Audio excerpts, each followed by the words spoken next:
Oke, agar lebih interaktif, mungkin di awal ini mohon di on cam-kan dulu ya bagi yang bisa, nanti mungkin di tengah jalan boleh di off cam. Oke, yang sudah bergabung 28 peserta mata kuliah ini, saya cek.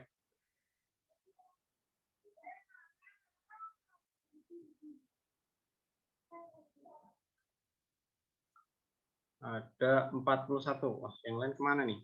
Belum pada gabung ya. Harian Turki. Oke. Oke. Yuk di on-cam-kan dulu.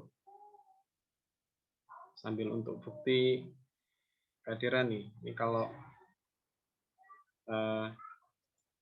di Spada ngisi tapi di Zoom nggak hadir, lah itu dipertanyakan. Ya, saya perlu. Oke, untuk page 2. Oke, baik, untuk mata kuliah teknik produksi migas di minggu kedua ini kita akan melanjutkan ya yang kemarin sudah kita bahas tentang life cycle lapangan migas ya, di mana kemarin kita sudah menjelaskan bahwa namanya lapangan migas sebagai sumber energi tak terbarukan, dia ada siklusnya mulai dari awal lapangan migas itu terbentuk ya, kemudian ditemukan, kemudian nanti dikembangkan hingga lapangan itu sudah habis sumber dayanya, tidak bisa diproduksi lagi dan akhirnya harus ditinggalkan atau abandonment. Nah, kemarin kita baru sampai dua fase ya, dua tahap, yaitu fase penjelasan fase pembentukan lapangan migas ya, bagaimana lapangan migas itu terbentuk dan apa komponen yang mendukung terbentuknya suatu cadangan migas. Kemudian setelah terbentuk berlangsung jutaan tahun, akhirnya di zaman sekarang ditemukan oleh orang geologi dan juga geofisis ya, dengan metode eksplorasi hingga akhirnya ditemukan lapangan migas tersebut. Nah, untuk mereview apa yang sudah kita pelajari, mungkin saya share saja ya, share screen. Oke, mungkin saya tambahkan.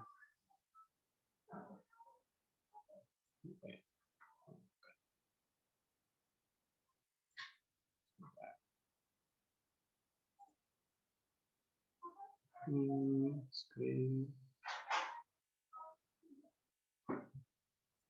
Nah, oke, mungkin untuk kita review, saya ada beberapa pertanyaan ya,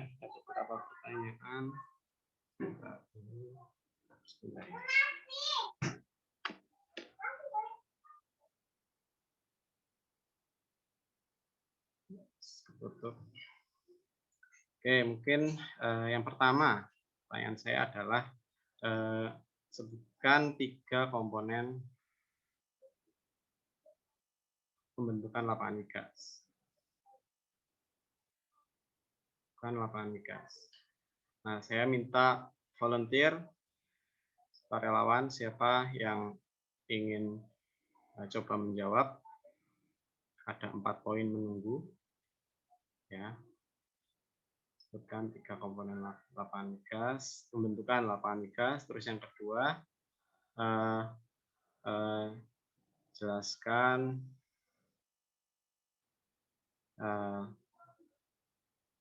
secara singkat metode seismiknya.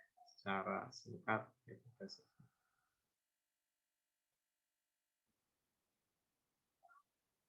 Ya, 2 pertanyaan. Silakan. 4 poin bagi yang berminat. Izin menjawab, Pak. Silakan. Nomor berapa? Alfa ya? NIM 12 Alfa, NIM 012. Ya, Alfa jawab nomor berapa? Satu-satu aja ya, biar bagian yang lain. 1 nomor, Pak, ini ya? Ya. Yang nomor 2 aja, Pak. Coba nomor 2 ya. Oke, nomor 2 Alfa. Silakan. Oke. Kalau yang dari saya, pengalaman saya lihat di literasi juga, itu seismik itu seperti apa ya, sinyal ya Pak ya. Mungkin seperti sinyal kalau dari perminyakan itu dipantulkan dari atas ke bawah. Nah, sehingga seismik itu digunakan untuk mendeteksi adanya minyak atau enggak dalam satu lapisan tanah. Biasanya kalau ada minyak kemudian dipantulkan, kita tahu oh ini karakteristiknya seperti ini, ada minyak, sehingga bisa mendapatkan informasi tentang lapisan tersebut, Pak. Gitu kalau tentang seismik ini, Pak. Oke, terima kasih. Masih agak kurang tepat, jadi saya berikan kesempatan untuk yang nomor 2. Jika ada yang mau menjawab silakan. Tapi terima kasih by the way untuk Alfa. Silakan yang lain. Ada yang ingin coba menjawab sambil kita review ya. Jadi jangan sampai materi itu terlewat begitu saja. Ya. Sayang kalau kalian ngambil kuliah tapi tidak ada yang nyantol ya, mubazir UKT-nya. Kalian ketika mau kuliah tuh kalian harus melihat itu ya. Sudah bayar UKT, kalau tidak ada yang nyantol di kepala, yaitu mubazir. Ya. Silakan. Ada yang mau mencoba?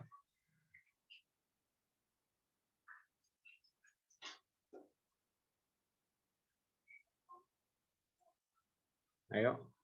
Salah tidak apa-apa, tetap dapat poin.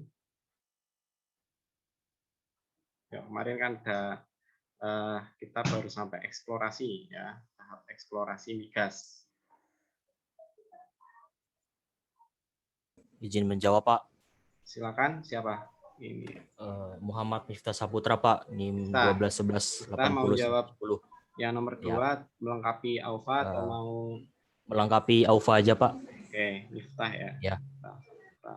Silakan. Saya sependapat sinyalnya dipantulkan, tapi saya nambahin aja mungkin sinyalnya ini dalam bentuk gelombang suara, Pak. Jadi cara kerjanya itu seperti USG, Pak. Seperti USG ya, USG atau ultrasonografi ya. Oke. Iya, Pak. Udah, atau mau ditambahkan lagi? Dari saya itu aja, Pak. Oke. Mulai mendekati, tapi ada satu bagian yang masih belum sempurna rasanya. Yang lain? Saya, Pak. Silakan, Tessa ya. Mau jawab nomor 1, Pak. Tessa nomor 1 ya. Nomor 1. Silakan. Untuk 3 komponen pembentukan lapangan migas ini, yang pertama ada batuan induk atau sosrok. Nah, itu biasanya terbentuk dari batuan lempung, terdiri dari batuan lempung. Nah, disitulah hidrokarbon, disitulah kayak senyawa-senyawa organik yang pada jutaan atau ribuan tahun yang lalu itu adanya di situ, yang kemudian karena adanya tekanan panas itu jadi dia menjadi hidrokarbon. Nah, selanjutnya hidrokarbon yang ada di batuan induk itu bermigrasi melalui suatu reservoir.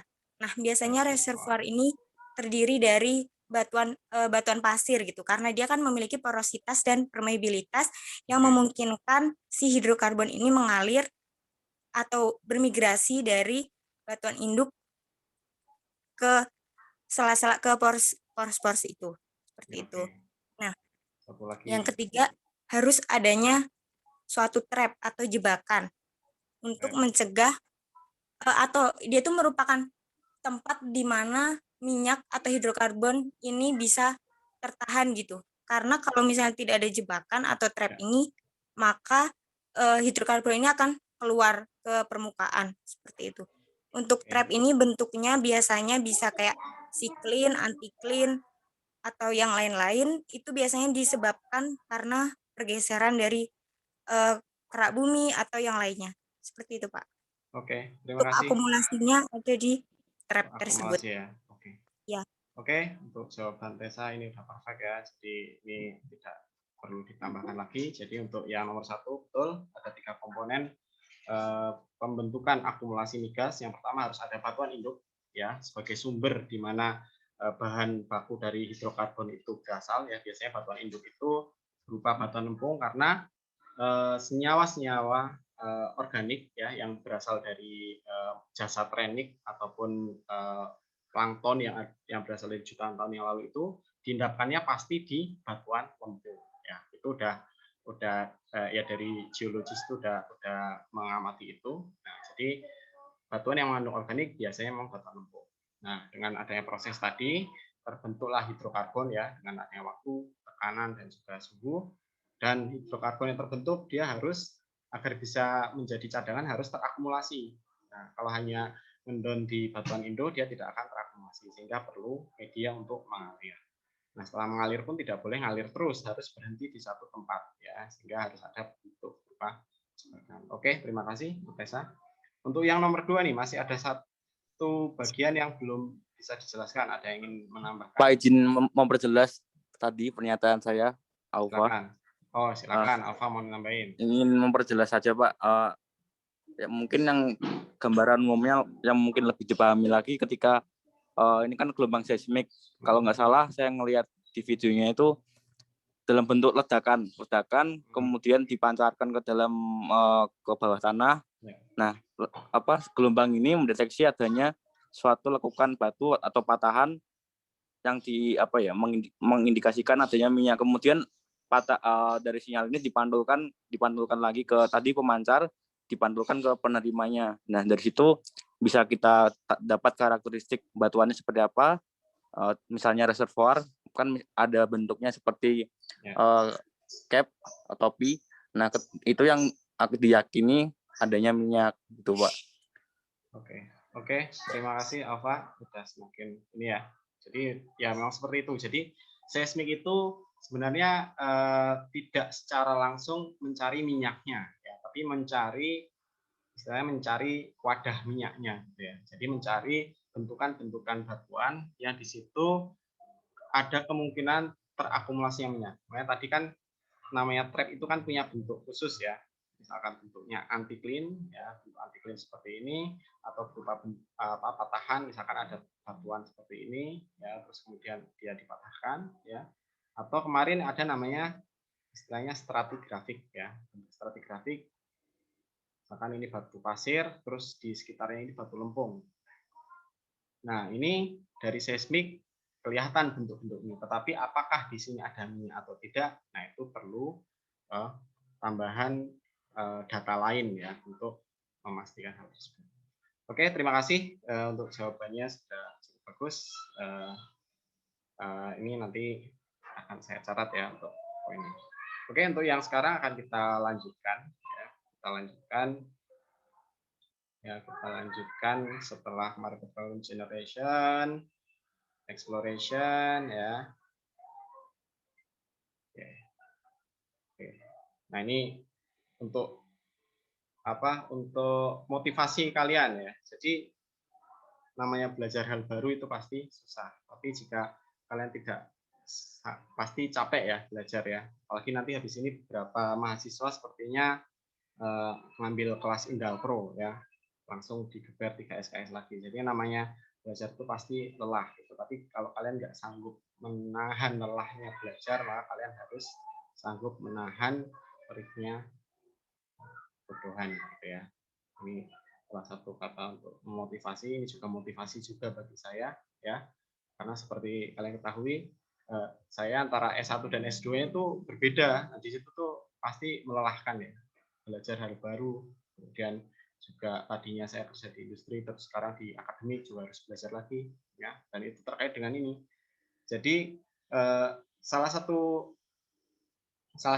hal yang lebih penting ya dalam kalian belajar itu adalah bukan mempelajari materi itu penting, tetapi mempelajari skill untuk terus belajar itu jauh lebih penting. Ya.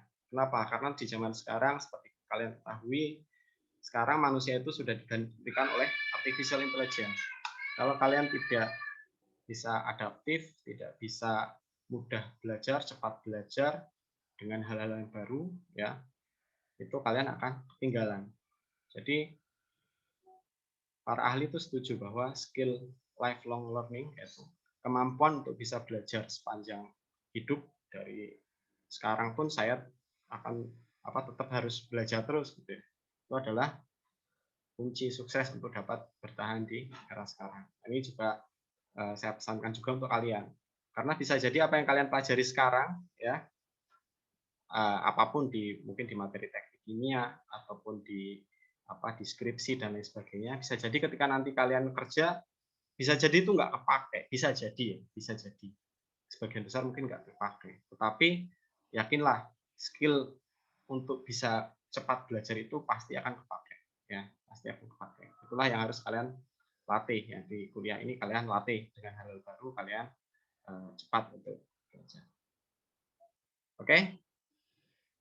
Oke, setelah kemarin di 2 tahap pertama dari life cycle ya, ada generation, kemudian exploration, pencarian. Nah, kemarin setelah pencarian maka pilihannya ada 2. Apakah discovery? Ya, kalau kita nyari kan pilihannya ada 2, ketemu atau tidak ketemu.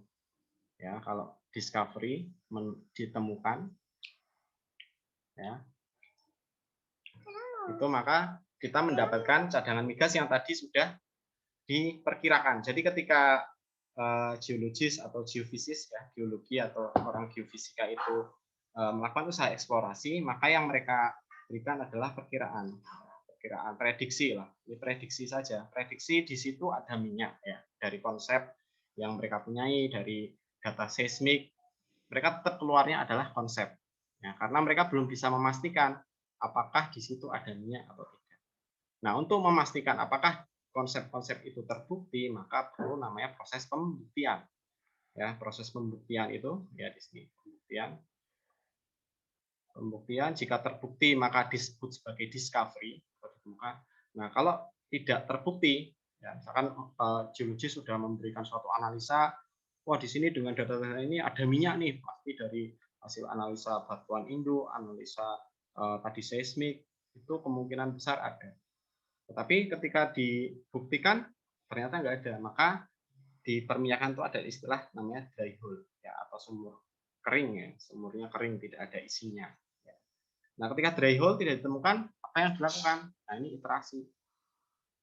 Lakukan lagi eksplorasi, dilihat lagi datanya, coba ambil data baru dan lain sebagainya. Jadi di sini ada proses iterasi. Nah, bagaimana cara melakukan discovery ya? Cara melakukan discovery.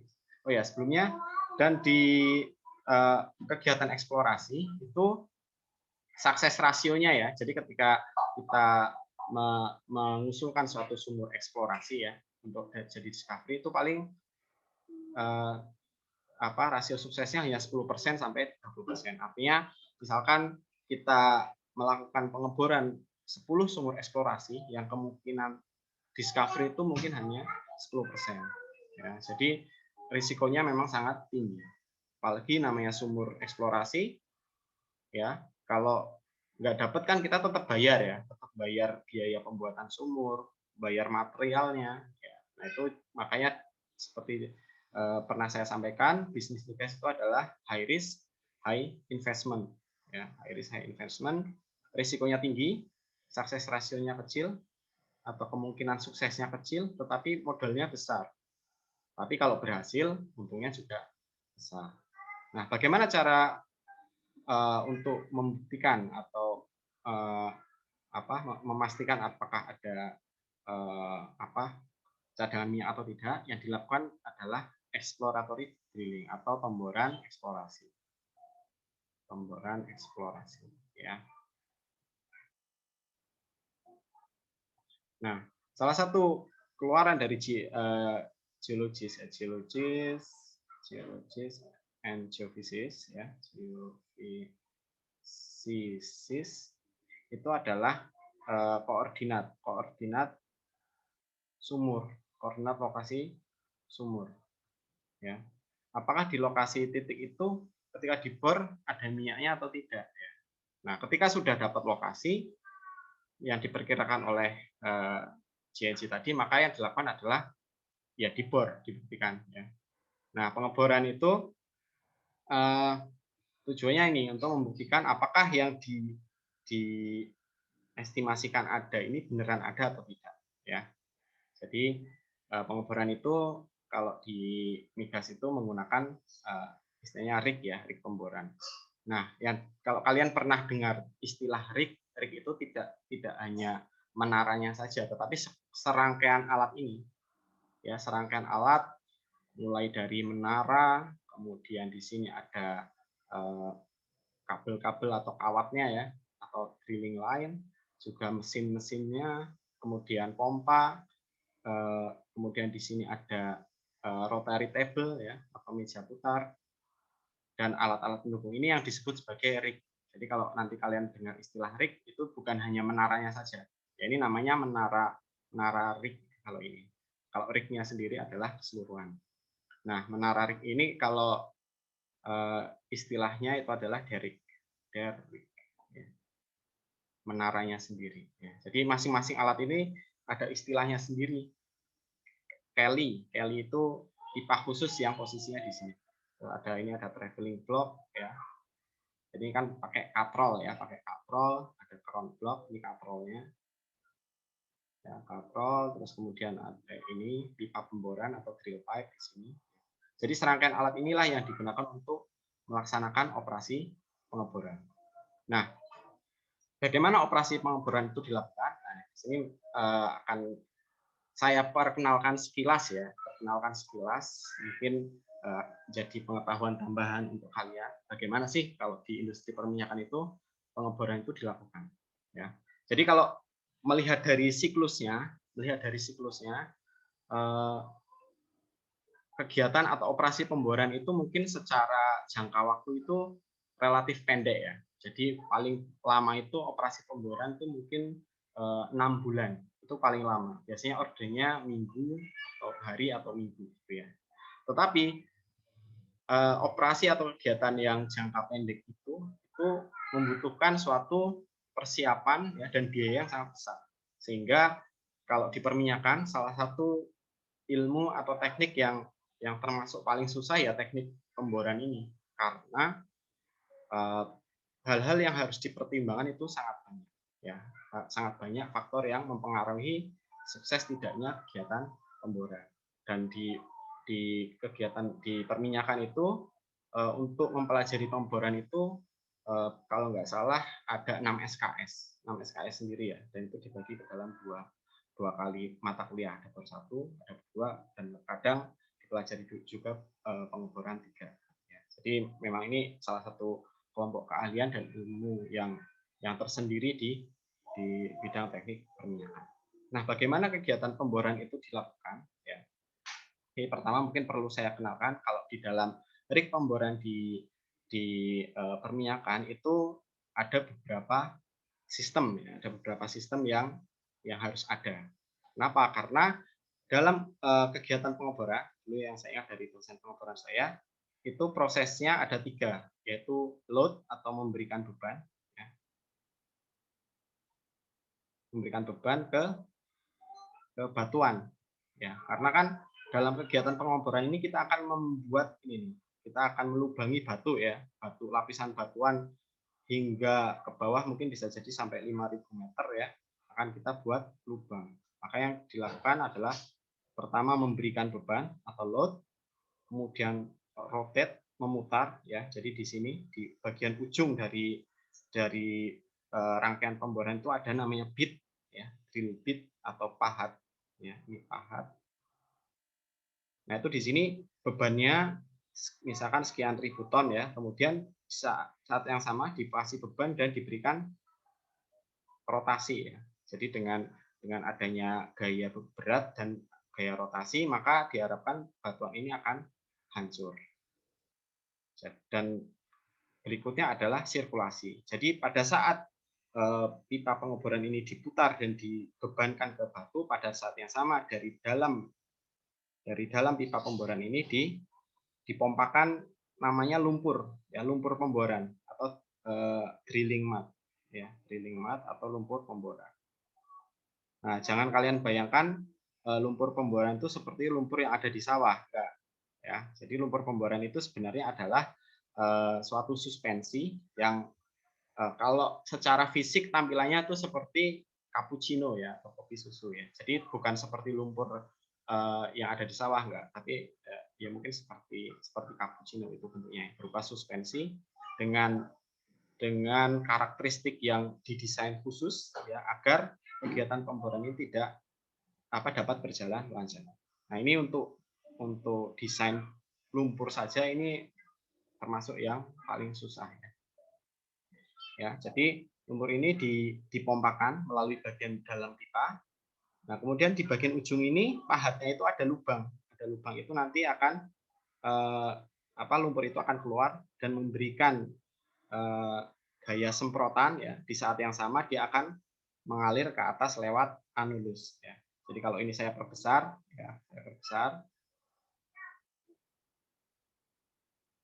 Ini di sini ada pahat ya, ada pahat. Pada saat pahat itu berputar, di saat yang bersamaan di bagian ujung pahat ini kan ada nozzle ya. Itu akan disemprotkan lumpurnya tadi. Dia akan menyemprot, jadi gayanya bukan hanya gaya berat dari pipa, juga gaya dari semprotan lumpur ini. Dan ini akan mengalir ke atas. Tujuannya apa? Untuk membawa sisa hancuran batu yang tadi dari sisa pemboran ya, atau disebut sebagai cutting, ya, cutting atau hancuran batu. Ya. Jadi prosesnya gambarannya pengeboran sumur minyak itu pahat itu memberikan beban ya, dibebankan ke batu, diputar, setelah itu disirkulasi, beban putar sirkulasi. Nah, kegiatan ini ditunjukkan oleh sistem yang harus ada di dalam pemboran. Nah, satu yang terakhir ini adalah safety, yaitu pengamanan. Karena ketika kita melakukan pengeboran di lapangan minyak itu kita akan mengunjungi daerah yang tekanannya tinggi. Tekanan tinggi, di situ ada gas, ya, ada hidrokarbon yang mudah terbakar, makanya harus sistem safety-nya atau keamanannya, keselamatannya ini harus sangat diperhatikan. Nah, untuk load itu ada namanya hoisting system, ya, atau sistem pengangkat. Sistem pengangkat. Nah, sistem pengangkat. Ini sistem pengangkat terdiri atas mesin dan drawwork. Drawwork ini seperti kalau sumur itu ya katrol ya, bagian bawah itu. Jadi di drawwork ini dia bisa putar ke belakang, putar ke depan untuk menaik turunkan pipa pemboran ini. Ya. Kemudian juga menara rignya itu sendiri yang menahan pipa. Kemudian ada ini round block atau katrolnya yang bagian atas, dan ada traveling block. Traveling block ini adalah katrol yang bergerak. Ini katrol yang diam. Kemudian ini katrol yang bergerak, ya, yang bergerak naik turun untuk menaik turunkan pipa, ya, katrol bergerak. Dan juga sistem ini drilling line atau kabelnya atau kawat baja. Nah, kemudian untuk selanjutnya adalah rotating system, yaitu sistem di menara pemboran yang dia memberikan aksi putar ya, yang memutar ujung dari pahat pengeboran. Jadi di sini yang memberikan aksi putar adalah ini namanya rotary table ya. Jadi di meja rig ini, di lantai rig itu ada alat yang berfungsi untuk memutar pipa. Jadi nanti dalam pengeboran untuk pengeboran yang standar ya, yang konvensional, itu pipa pengeboran dari atas menara sini sampai ke ujung bit ini di bagian bawah itu akan berputar ya, akan berputar. Bayangkan dengan panjang hingga 5.000 meter harus bisa memutar pipa yang juga sangat berat tadi. Maka di sini diperlukan suatu mesin yang tangguh ya.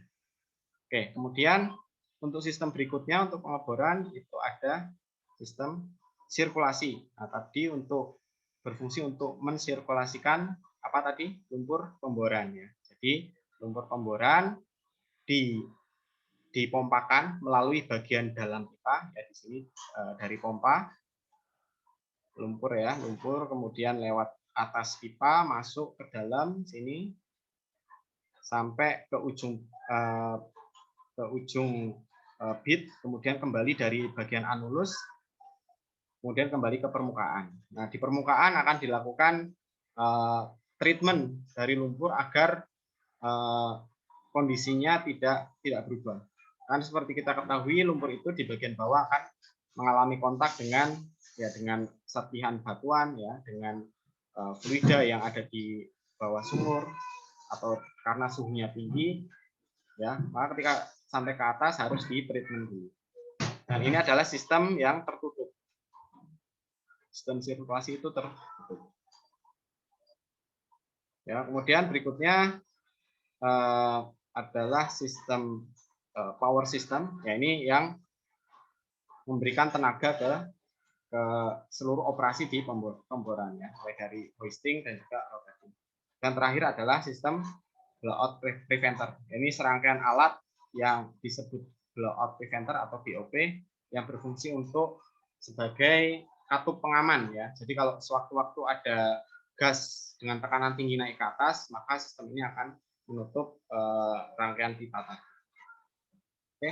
Nah, bagaimana operasi dari pengeboran ini dapat kita lihat di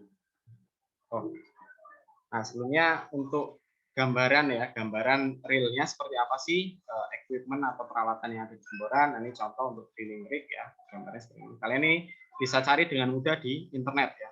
Tadi yang ada di sini istilah-istilah yang ada, kalian bisa cari dengan mudah di internet ya. Rotary table ini di lantai rig bentuknya seperti ini. Terus ada bit, macam-macam bentuknya, macam-macam ukurannya. Nah, ini adalah drilling rig. Nah, ini adalah drill pipe ya, atau pipa pemboran. Kemudian ada casing atau selubung. Nah, selubung ini biasanya untuk apa? Untuk sumur yang sudah dibuat lubang agar tidak runtuh, maka dikasih selubung. Dan ini adalah konsol dan peralatan-peralatan lainnya. Silakan nanti bisa dicari di internet ya, sangat mudah. Nah, kemudian bagaimana gambaran operasinya? Nah, ini kira-kira seperti ini bisa kita lihat. Jadi sambil sistem sirkulasi ini berjalan ya. Jadi yang pertama dilakukan ya, ini kalau operasi pengeboran, pertama dibuat konduktor ya. Ini namanya konduktor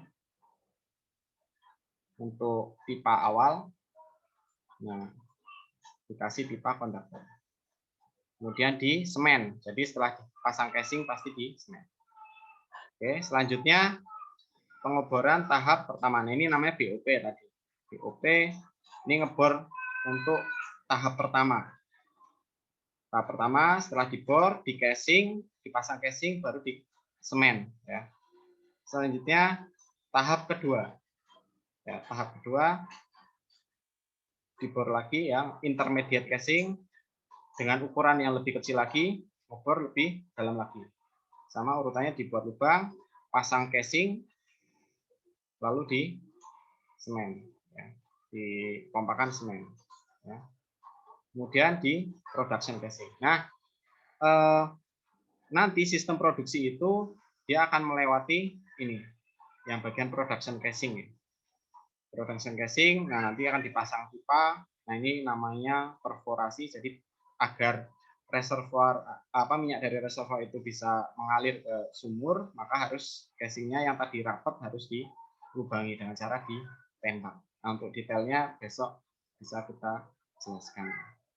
Nah, mungkin ada pertanyaan, kenapa masang casingnya tidak sekalian? Misalkan saya mau ngebor sampai 5.000 meter, kenapa tidak saya bor langsung 5.000 meter ya, sampai 5.000 meter, kemudian baru saya pasang casing? Kenapa harus bertingkat-tingkat? Nah, ini masuk, kalau misalnya ada yang penasaran ingin mempelajari lebih lanjut, kalian bisa cari keyword namanya casing design. Ya, jadi casing design atau desain pemasangan casing. Kenapa casing itu tidak bisa dipasang langsung 5.000 meter satu tahap saja? Kenapa harus bertingkat-tingkat? Karena kondisi yang ditemui di masing-masing kedalaman ini berbeda-beda ya, baik itu tekanannya atau suhunya atau jenis fluidanya. Ya, jadi kalau dan variabel tersebut sangat mempengaruhi operasi pengeboran seperti pemilihan desain dari lumpur pengeborannya ya, dan juga operasi dari pengeboran itu sendiri. Sehingga di masing-masing tahap ini ada misalkan tahap pertama kita harus masang namanya surface casing dulu, baru kita bisa ngebor ke tahap berikutnya. Jadi seperti itu. Karena pertimbangan hal yang ditemui selama pengeboran itu berbeda-beda. Oke, terkait dengan pengenalan operasi pengeboran, ada yang ingin ditanyakan? Silakan. Sebelum saya lanjut ke materi berikutnya. Permisi Pak, izin bertanya. Silakan. Anja ya. Iya Pak. Pak, Silakan. pada daerah yang Sidoarjo itu kan ada kebocoran sumur ya Pak? Ya. Nah itu tuh terjadi kesalahan pada saat pengeborannya pada saat proses apanya ya Pak ya? Kenapa kok bisa efeknya sampai seperti itu? Oke.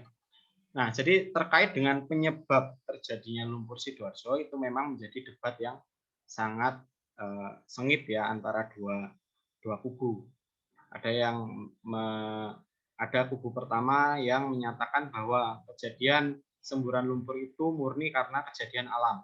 Ya, dengan dibuktikan sebelumnya ada gempa di Jogja yang kemudian memicu adanya retakan di sekitar sumur di Lapindo waktu itu ya.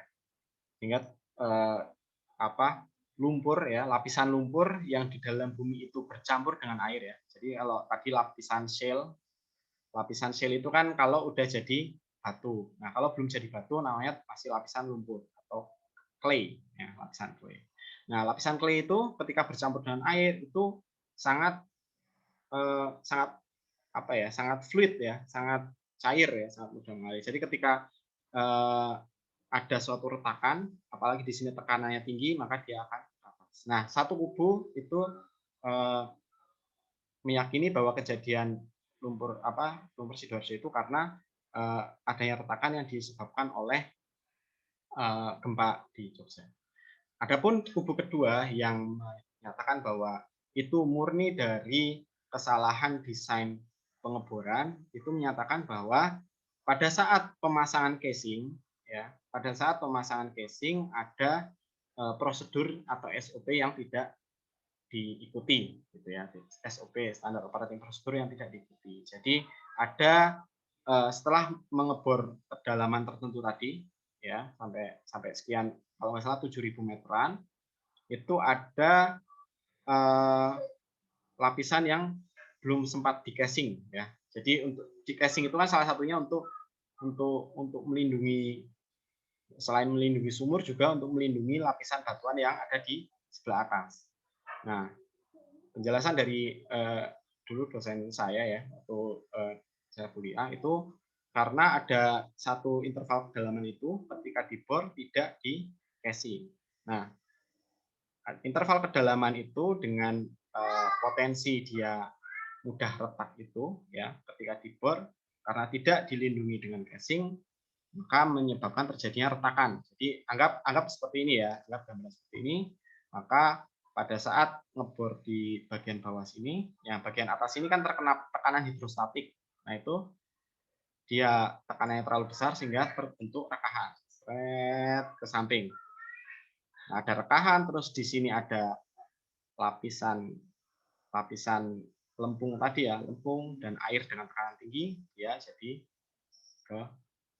mengalir ke atas, terbentuk lumpur. Nah, itu. Jadi kalau pastinya seperti apa, saya sendiri tidak bisa memberikan jawaban yang pasti. Saya hanya bisa menyampaikan dulu di tahun 2006 ya kalau nggak salah ya. Jadi di tahun pertama saya kuliah itu kejadian seperti itu, dan memang waktu itu cukup sengit perdebatannya ya antara apakah ini benar-benar kejadian alam atau kesalahan manusia. Nah, kalau kesalahan manusia tentu yang salah adalah perusahaan.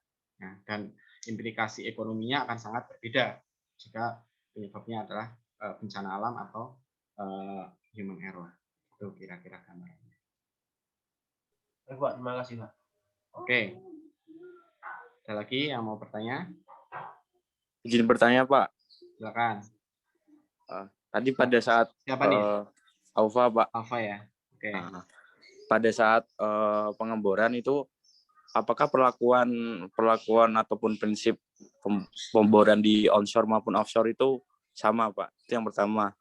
Yang kedua, bagaimana menentukan ukuran pipa pemboran dan seperti itu, bagaimana menentukannya? Yang selanjutnya, saya pernah melihat. Saya catat dulu ya, untuk lupa.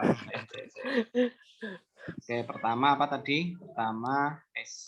Pertama, apakah perlakuan ataupun prinsip pemboran di onshore maupun offshore itu sama, Pak? Oke. Yang kedua, itu bagaimana menentukan ukuran pipa dalam suatu pemboran, dan dari yang saya lihat, kok pemboran itu pipanya kan itu dari atas ke bawah ya, Pak ya?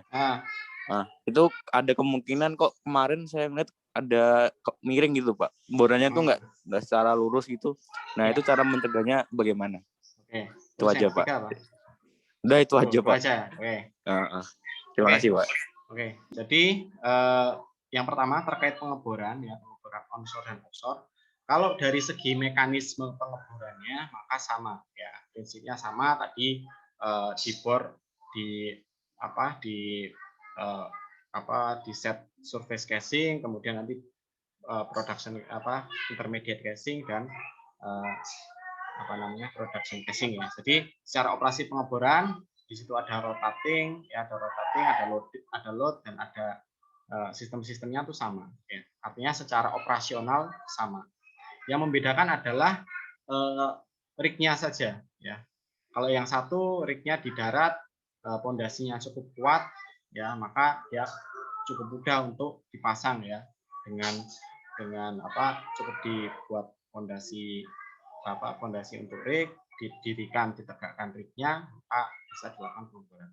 Nah, kalau di laut gimana? Laut kan seperti kita ketahui, laut itu air ya. Nama yang pengeboran itu kita tidak boleh menaranya bergerak-gerak, tidak boleh miring ke depan ke belakang, kemudian naik turun gitu. Nah, itu kan tidak boleh karena akan mengganggu pengeboran. Makanya syarat untuk pengeboran di offshore itu adalah harus ada platform atau fasilitas yang memungkinkan operasi tadi bisa berjalan dengan tidak terganggu lingkungan ya, sangat terganggu ombak atau yang lainnya. Oleh karena itu kita kenal di dalam pengeboran offshore ada istilah platform ya, atau namanya anjungan pengeboran di lepas pantai ya. Jadi ada istilahnya jack up rig ya, terus ada submersible, ada drill ship ya. Nah, pemilihan platform ini tergantung oleh kedalaman air lautnya. Semakin dalam air laut, maka dia akan semakin ke bawah. Jadi kalau masih di kisaran 20 sampai 50 meter air lautnya, itu masih bisa pakai jack up rig. Jack up rig itu seperti ini. Jadi misalkan ini air laut ya. Nah, terus nanti platformnya itu bentuknya ada menara ya. Nah, dia sampai ke bawah. Nah, nanti rig-nya posisinya di atas menara ini. Di atas menara, kita ukur. Nah, begitu mencapai dasar laut, ketemu tanah, ini operasi ke bawah sama aja dengan yang atas. Nah, kalau makin dalam, karena dengan membuat struktur seperti ini makin susah, maka pakai namanya submersible. Submersible itu seperti ya kapal tongkang gitu. Dia tidak punya tidak ada tiangnya, tetapi dia dijangkar ya, dikasih jangkar ya, baru dia ngebor. Nah, kalau drill ship bentuknya seperti kapal. Nah, terus kalau kapal gimana caranya biar tidak terpengaruh oleh oleh ombak atau oleh arus. Nah, jadi di kapal itu sudah ada sistem untuk memposisikan kapalnya agar tidak berpindah lokasi ya selama proses pengukuran. Ya kecuali kalau sedang ada taufan atau ada badai ya mungkin itu namanya force majeure ya atau bencana alam. Tapi kalau dalam kondisi khusus dengan arus laut yang standar maka dia tidak akan berubah karena ada sistem untuk monitoring posisi gitu ya. Itu namanya drift. Silakan kalau untuk lihat detailnya nanti bisa lihat lagi. Jadi prinsipnya kalau operasi pengeborannya itu sama. Sebentar saya nyalain lampu dulu.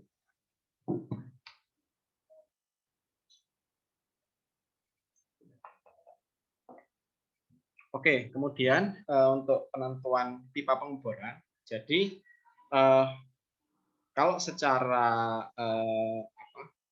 operasional sebenarnya untuk penentuan pipa pengeboran itu sudah ada SOP-nya ya. Ada SOP berapa standar production casing, berapa standar surface casing itu sudah ada typical desainnya ya. SOP. Nah, ini biasanya dikeluarkan oleh IADC istilahnya. International Association of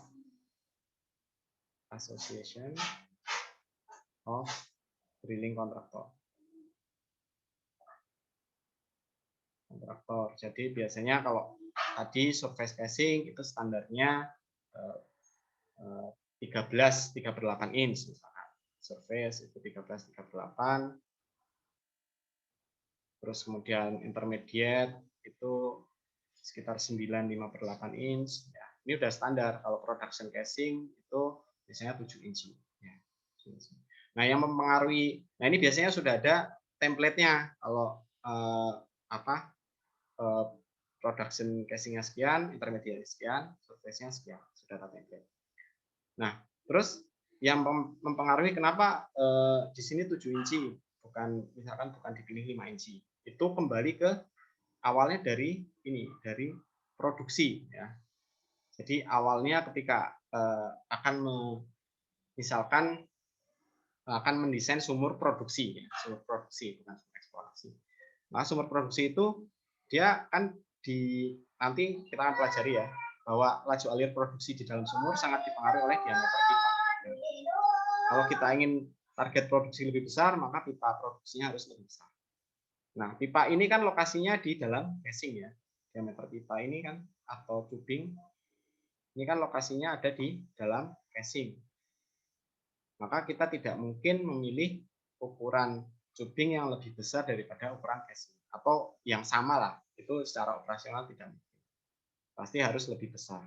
Nah, ketika kita memilih dari bagian produksi, saya untuk memproduksikan sumur yang ekonomis dengan laju sekian, saya perlu tubing itu minimal misalkan diameternya 4 inci misalkan. Nah, kalau 4 inci, production casing-nya 7 inci, masih oke lah. Tapi ketika misalkan saya biar ekonomis ini sumurnya harus pipanya minimal 6 inci nih. Nah, saya nggak bisa production casing-nya 7 inci, harus lebih tinggi.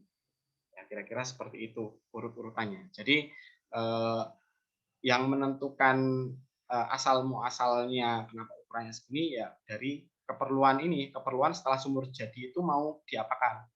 Ya, kalau keperluannya untuk produksi dengan pipa yang ukurannya besar ya sumur yang saya buat harus disesuaikan. Jadi istilah desainnya tuh bottom up ya, bukan top down. Bottom up itu dari di bagian akhir perlunya apa, baru dirancang ke bagian hulunya. Ya, kalau saya perlu sumur produksi sekian, maka casing produksinya sekian, casing surface-nya sekian, terus nanti ujung-ujungnya berarti beban casingnya sekian ton. Kalau beban casingnya sekian ton, berarti saya perlu rig yang ukurannya sekian. Jadi bottom up seperti itu biasanya. Oke ya, semoga cukup menjelaskan walaupun sekilas. Ya ini ilmu yang dipelajari tidak bisa dalam satu pertemuan ya sebenarnya untuk desain pipa produksi. Tapi gambarannya ya kira-kira seperti itu. Oh iya Pak, cukup jelas. Terima kasih Pak.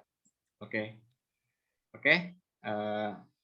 Jika tidak ada lagi yang bertanya, saya lanjutkan ya. Jadi tadi setelah sumur itu dibuat ya, setelah sampai ke target kedalaman yang direncanakan, maka untuk melihat, untuk menentukan ya kan kita perlu bukti ya, ketika menentukan apakah itu discovery atau menemukan migas atau enggak, kan kita perlu bukti atau evidence. Nah, evidence-nya dari mana? Dari kegiatan pengeboran itu. Itu setelah sampai ke lokasi pengeboran ya, itu ada beberapa data yang diambil. Ada yang diambil selama pengeboran berlangsung, ada yang diambil sebelum casing itu dipasang, ada data yang diambil setelah casing dipasang ya. Oke. Nah, yang pertama adalah mud logging atau logging lumpur ya, atau kalau bahasanya mungkin pencatatan lumpur lah. Mud logging itu pencatatan lumpur. Nah, sebenarnya yang dicatat bukan lumpurnya, tetapi apa yang dibawa oleh lumpur tadi, yaitu cutting. Jadi kan cutting atau serpihan pemboran yang dibawa itu kan tergantung kedalaman, sampai mana kedalaman dari rangkaian pengeboran kita. Ya, ketika kita ngebor sampai kedalaman sampai kedalaman 1000, berarti serpihan itu yang berasal dari kedalaman 1000 itu. Ya, jadi secara tidak langsung dari kita memeriksa cutting itu atau serpihan itu, kita bisa memperkirakan di dalamnya itu ada apa.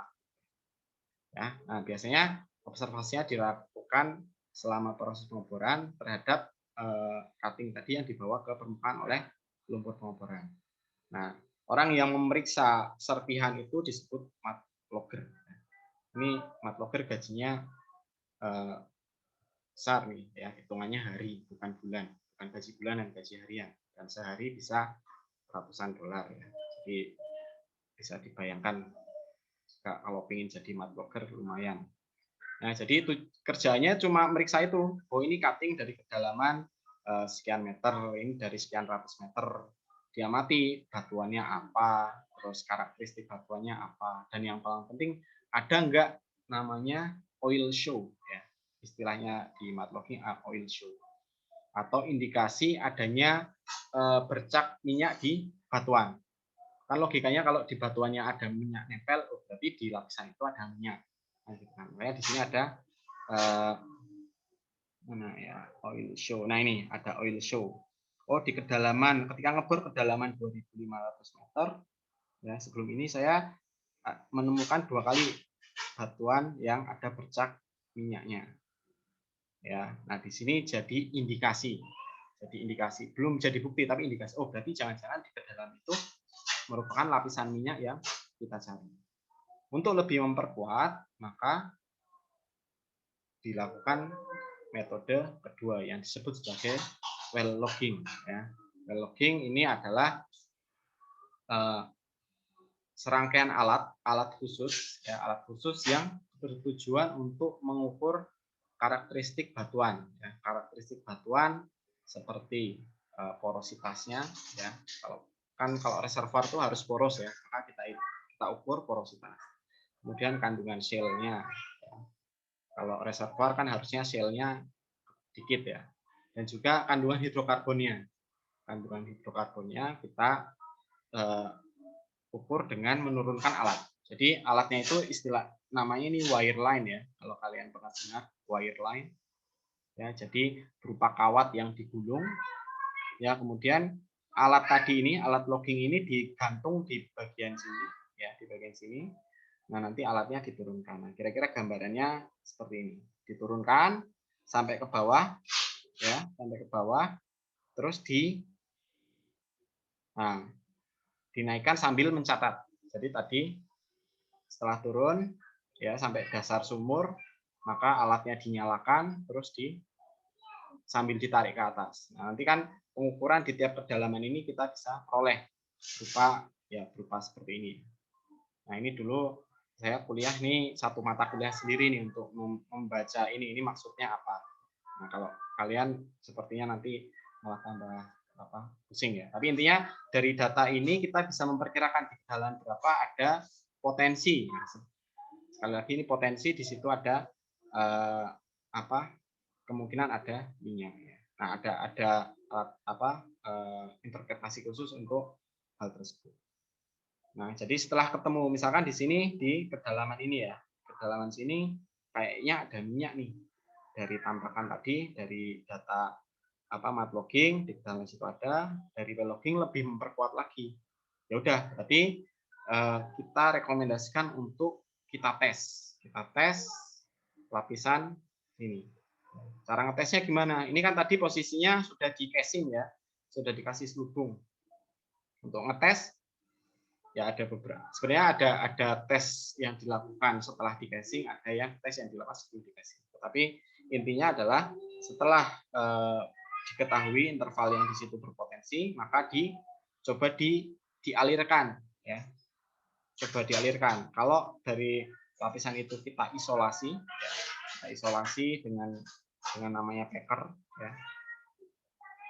Namanya packer untuk mengisolasi agar tidak ada cairan dari lapisan lain yang masuk. Ini kita isolasi, baru kemudian kita masukkan pipa untuk produksi. Pipa produksi. Kalau sebelum itu kita masukkan alat untuk yang disebut sebagai perforasi ya, untuk perforasi atau untuk melubangi casing. Ya, setelah diperforasi lalu pipa produksinya itu kemudian sumurnya dibuka atau dialirkan. Nah, nanti ketika dialirkan, apakah di atas itu terbukti ada minyak atau enggak, itu baru ketahuan di situ setelah dilakukan tes. Ya. Nah, selanjutnya setelah logging ada namanya well testing. Jadi well testing ini atau biasa disebut sebagai pressure transient test itu selain tadi untuk membuktikan ya, selain ketika sumur itu dialirkan kemudian terbukti di atas itu ada minyak atau tidak, ada minyak atau gas atau tidak ya. Juga tes ini berfungsi untuk memperkirakan karakteristik dari reservoirnya itu seperti apa sih? Karakteristik yang dimaksud apa saja? Yang pertama adalah kemampuan reservoir itu untuk mengalirkan fluida atau untuk memproduksi. Artinya laju alirnya bisa besar atau tidak. Nah, itu tadi terputus ya sepertinya ya. Tahu tiba-tiba ini. Oke. Saya lanjutkan ya. Masih recording. Oke. Tadi sampai mana ya terakhir ya? Penjelasan yang ini udah belum? Yang untuk pembuktian minyak dan gas ya? Halo? Halo Pak. Tadi sampai ke menjelaskan perforasi untuk membuat lubang pada casing, Pak. Oke. Ya, jadi untuk tes itu yang dilakukan adalah dibuat perforasi. Nah, kemudian nanti intinya setelah dibuat perforasi, terus hidrokarbon itu mengalir. Yang pertama jadi bukti valid atau bukti A1 ya, yaitu ketika hidrokarbon sudah sampai ke permukaan ya, ditampung di tangki dan kemudian dilihat, oh berarti benar ada minyak. Tetapi dalam untuk memastikan apakah sumur itu layak atau tidak untuk diproduksikan, ada hal-hal lain yang harus diketahui selain dari ada tidaknya minyak. Ya, yang lebih penting adalah produktif enggak sumur tersebut ya. Artinya berapa laju alir produksi yang bisa dihasilkan. Sekarang kalau misalkan minyak ada, tapi kalau kita produksikan sehari cuma dapat 1 barrel ya, karena batuannya permeabilitasnya sangat kecil sehingga dia tidak bisa mengalirkan, atau mungkin karena lapisannya ada sih minyak tapi sangat tipis ya, atau minyaknya ada tetapi akumulasinya tidak banyak. Itu kan selain jadi tes produksi ya, selain untuk membuktikan ada tidaknya minyak, yang lebih penting adalah produktif tidaknya sumur tersebut. Atau tidak. Ya, jadi tidak hanya minyak saja, tapi juga gas saja ya. Jadi kalau di sini maksudnya migas, produktif tidaknya reservoir ya, istilahnya reservoir yang kita jumpai. Jadi setelah ditemukan ada, pertanyaan berikutnya adalah produktif enggaknya. Nah, ini dilakukan dengan pengetesan, ya ini diperforasi, kemudian dites. Nah, dites itu kita alirkan sambil direkam ininya, tekanan di sini dikasih alat pengukur tekanan, kemudian direkam. Nah, nanti dari hasil rekaman tekanan ini, sifat dinamis dari tekanan ya, seperti dinamika proses, maka dari bentukan karakter dari penurunan tekanan dan kenaikan tekanan saat sumur itu dialirkan dan juga nanti di istilahnya di build up ya. Jadi setelah gambarannya setelah tadi sekian jam dialirkan, maka sumur itu di stop alirannya, dihentikan, kemudian direkam tekanannya bagaimana karakteristiknya. Jadi ini ya mirip dengan di dinamika proses di Pro. Jadi tekanannya direkam terhadap waktu, nanti perubahan tekanan ini akan diinterpretasi untuk melihat seberapa produktifkah sumur yang dibangun. Nah, dari data-data itu baru bisa dibuktikan bahwa lapangan itu discovery dan juga produktif atau tidak. Nah, tahap berikutnya untuk memastikan apakah reservoir yang kita dapat itu cukup besar atau cukup ekonomis dan cukup layak untuk dikembangkan adalah appraisal. Appraisal itu adalah intinya adalah untuk menentukan besaran cadangan.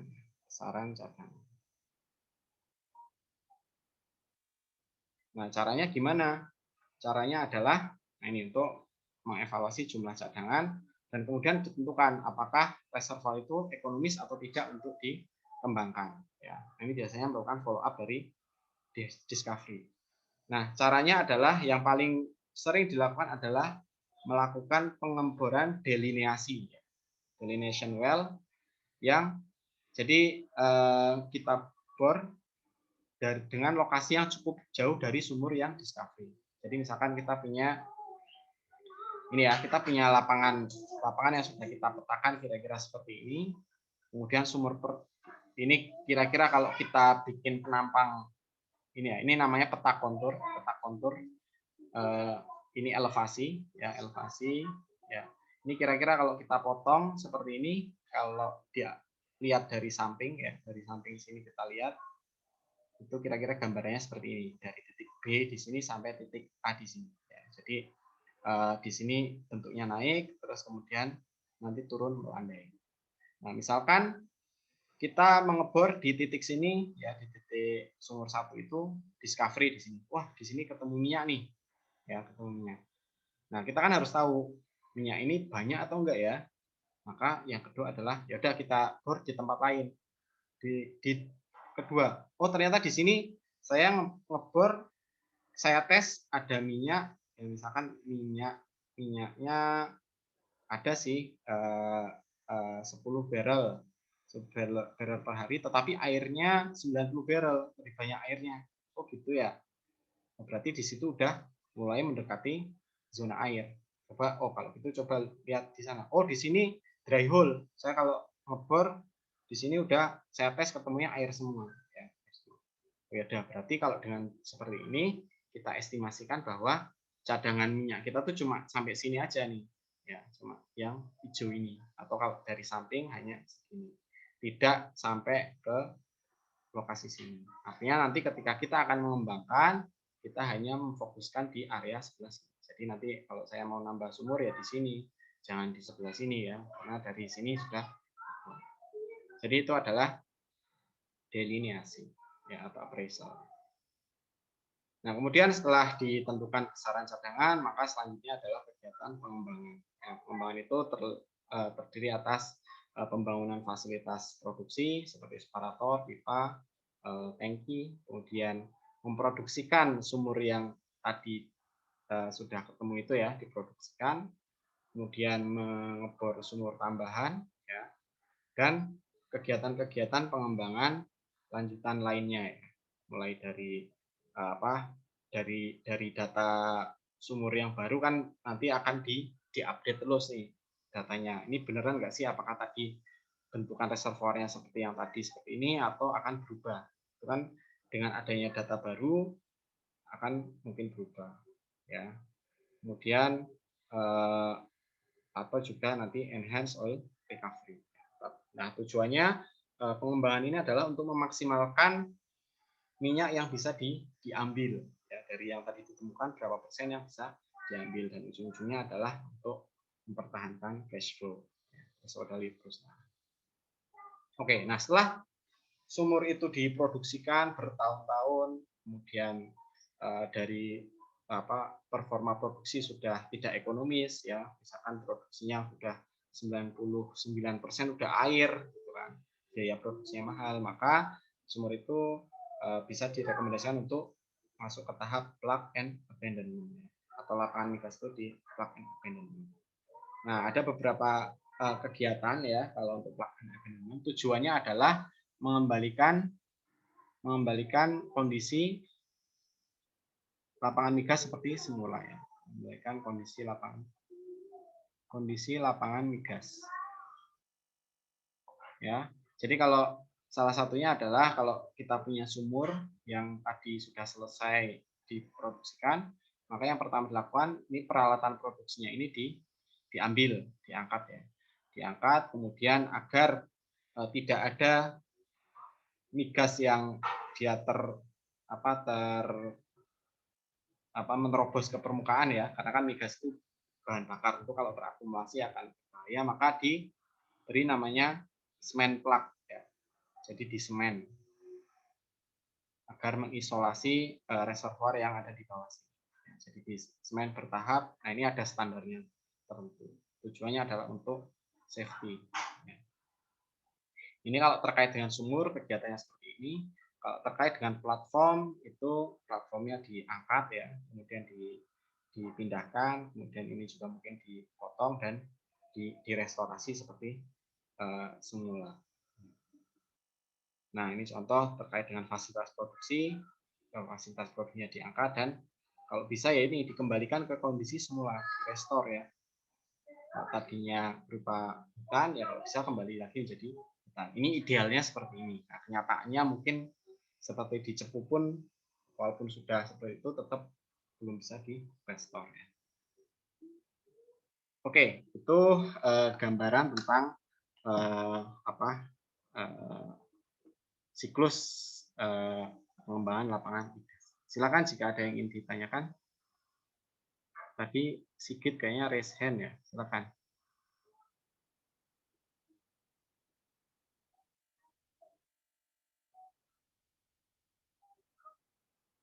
Silakan, Sigit. Itu tandanya raise hand ya.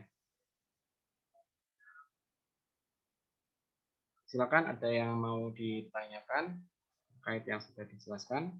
Jadi kira-kira seperti itu ya. Semoga ini memberikan gambaran awal ya.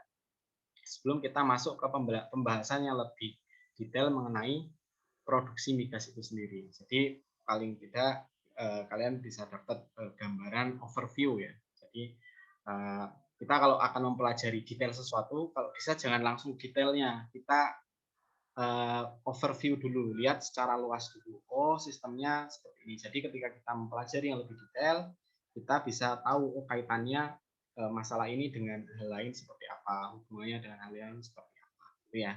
Jadi biar kita bisa melihat problem secara lebih komprehensif. Oke, jika tidak ada pertanyaan untuk yang materi life cycle migas ini sampai di sini.